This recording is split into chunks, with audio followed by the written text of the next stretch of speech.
Hello champions. ஒரு fast பவுலராக ஒரு left ஹேண்டரை நிறைய பீட்டன் எடுக்கலாம். அது மட்டும் இல்லை, நிக்கு வாங்கி அவங்கள விக்கெட் எடுக்கலாம். அது மாதிரி ஒரு ரைட் ஹேண்டரை பேட் க்ரியேட் பண்ணி போல்டு எடுக்கலாம். அண்ட் டெப்த்தில் பேட்டுக்கு ரீச்சுக்கு கொடுக்காம அவங்கள திண்டாட விடலாம். ஒன்றுமே இல்லைங்க, அந்த டெலிவரி தான் ஆஃப் கட்டர். ஸோ இந்த ஆஃப் கட்டரை பற்றி தான் இன்றைக்கி வீடியோவில் பார்க்க போகிறோம். வாங்க வீடியோக்குள்ளே போகலாம். டீட்டெயில்டாக ஆஃப் கட்டர் எப்படி போடுறது, என்ன மாதிரி ட்ரில்ஸ் பண்ணலாம் அப்படிங்கிறத பார்க்கலாம் இந்த வீடியோவில். ஃபஸ்ட்டு இந்த ஆஃப் கட்டர் போடுறதுக்கான க்ரிப்பை பற்றி பார்க்கலாம். ஸோ நார்மலாக நம்ம பேசிக்கான க்ரிப் சீம் மேலே வந்து 2 ஃபிங்கர் ரெஸ்ட்டாக இருக்கும், அண்டர்நீத் தம்பு இருக்கும். இந்த ஆஃப் கட்டர் போடுறப்போ உங்களோட இந்த மிடில் ஃபிங்கரை பால்லேருந்து இந்த லெதருக்கு கொண்டு வாங்க. இந்த ஃபிங்கரை இங்கே லாக் பண்ணிக்கோங்க. ஸோ உங்களுக்கு க்ரிப்பு வந்துட்டு இங்கே பாருங்கள், ஒரு ஆஸ்பினரோட க்ரிப்பு மாதிரி ஆகிடும். ரைட், நம்ம இப்படி பால் எடுத்துகிட்டு வரோம். ஸோ இப்படி எடுத்துகிட்டு கேரி பண்ணி வருவான். பேட்ஸ்மேன் வந்துட்டு ஸ்ட்ரெயிட்டாக போட போகிறான் அப்படின்னு நினச்சிட்டு இருப்பான். ஸோ நம்ம டெலிவரி லோட் பண்ணுற டைமில் பர்ஃபெக்டாக இந்த ஃபிங்கரை மட்டும் நீங்கள் கொஞ்சம் உள்ளுக்காக கொண்டு வந்தீங்கன்னா ஒரு ஆஸ்பினரோட க்ரிப்பு மாதிரி ஆகிடுச்சு. இங்கே பாருங்கள், நல்ல ஸ்ப்ளிட் ஆகிடுச்சு ஃபிங்கர். அது மட்டும் இல்லை, இந்த ஃபிங்கர் வந்துட்டு உங்களுக்கு அந்த சீம் மேலே ப்ரெசென்ட் ஆகிருக்கிறதுனால உங்களுக்கு நல்ல ரிஸ்ட்டை வச்சு திருப்பி விடுறதுக்கு யூஸ்ஃபுல்லாக இருக்கும். ஓகே, ஸோ இந்த ஃபிங்கர் இந்த பக்கம் ஸ்ப்ளிட் பண்ணிக்கோங்க. நல்ல ரிஸ்ட் லாக்கு. டெலிவர் பண்ணுறப்போ இந்த பாயிண்டிங் ஃபிங்கரில் நீங்கள் இப்படி தள்ளினாலே போதும், பால் கட் ஆகும். இப்போ இந்த ஆஃப் கட்டருக்கு எப்படி டார்கெட் செட் பண்ணலாம், என்ன மாதிரி நீங்கள் டார்கெட் செட்டப் வச்சுட்டு ப்ராக்டிஸ் பண்ணலாம் அப்படிங்கிறது பார்க்கலாம். ஸோ நான் அதுக்கு ஒரு பேட்ஸ்மேனோட ரீச், பேட்ஸ்மேன் ஃபார்வர்டு வாங்க. ஸோ இப்போ பேட்ஸ்மேனோட ரீச் க்ளோஸாகவே போடக்கூடாது. என்ன தான் நம்ம ஒரு நல்ல டெலிவரி போட்டாலும் பேட்ஸ்மேனுக்கு ரீச்சுக்கு போடுறதுல அர்த்தமே இல்லை. அந்த பால் வந்துட்டு பிஹேவ் ஆகிறதுக்கு முன்னாடி பேட்டில் ஆடிடுவாங்க. ஸோ அவன் ரீச்சிலேருந்து நல்லா ஃபார்வர்ட். ஸோ இந்த ஏரியா ஓகே, இது குட் லென்த்தில் இருக்குது. ஸோ அங்கே வந்து நான் 2 மாதிரி செட்டப் வச்சுருக்கேன். ஒன்று இது ஆஃப் ஸ்டம்ப் லைன், இன்னொன்று இது ஒரு 6th ஸ்டம்ப் லைன்.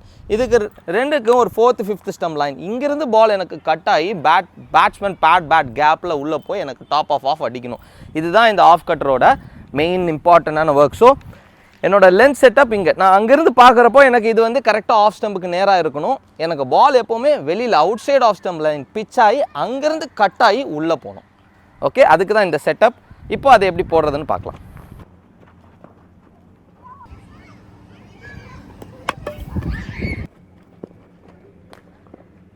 நீங்கள் எப்போவுமே டார்கெட் பவுலிங் ப்ராக்டிஸ் பண்ணுறப்போ ரைட் ஹேண்டருக்கு மட்டும் ப்ராக்டிஸ் பண்ணக்கூடாது, லெஃப்ட் ஹேண்டருக்கும் ப்ராக்டிஸ் பண்ணணும். ஸோ இதுதான் லெஃப்ட் ஹேண்டருக்கான செட்டப்.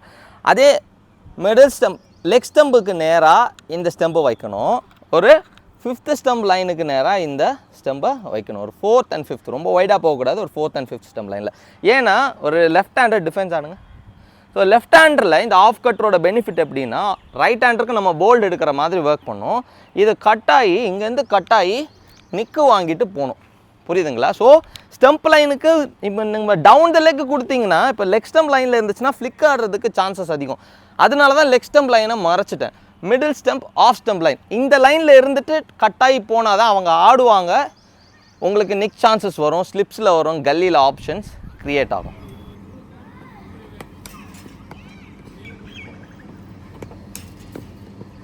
இப்போ ஃபஸ்ட்டு மெத்தட் பார்க்கலாம். ஸோ நான் ரன்னப்பில் ப்ராப்பர் க்ரிப்பு தான் கேதர் பண்ணி எடுத்துகிட்டு வரேன். ஸோ நம்ம ரன்னப் போகிறோம், கேதர் பண்ண போகிற பாயிண்டில் என்னோடய ஃபிங்கர்ஸ் வந்துட்டு இப்படி போகிறதுக்கு நீங்கள் ப்ராக்டிஸ் பண்ணணும். ஸோ சீம்லேருந்து வெளியில் வரணும், சீம்லேருந்து வெளில வரணும். ஸோ ரன்னப்பில் ஓடி வரோம். ஸோ உங்கள் மிடில் ஃபிங்கர் மட்டும் சீம்லேருந்து வெளில போகணும். ஸோ அங்கேருந்து லோட் பண்ணுறீங்க. லோட், வேறு எந்த சேஞ்சஸும் இல்லை. ரிலீஸ் பாயிண்ட் வரைக்கும் ஸ்டெடியாக தான் வரப்போகிறோம். ரிலீஸ் பாயிண்டில் மட்டும் இந்த பாயிண்டிங் ஃபிங்கரை யூஸ் பண்ணி ஜஸ்ட்டு இப்போது இந்த செகண்ட் மெத்தட் பால் வந்துட்டு ஃபுல்லாக நான் க்ரிப் பண்ணியிருக்கேன். ஏன்னா ஸ்பீடை ரெடியூஸ் பண்ணுறதுக்கு கையிலேருந்து பால் வந்துட்டு ஸ்லோவாக போய் லேண்ட் ஆகணும். ஸோ பாலை வந்துட்டு டைட்டாக ஹோல்ட் பண்ணியிருக்கேன். ஸோ ரன்னப் நான் கேதர் பண்ணுறேன். ரிலீஸ் பாயிண்டில் நல்லா ரிஸ்ட்டை நல்லா திருப்பி விடணும், நல்லா ஃபுல்லி பிவட் பண்ணி விடணும் ஹேண்ட்ஸ்லேருந்து.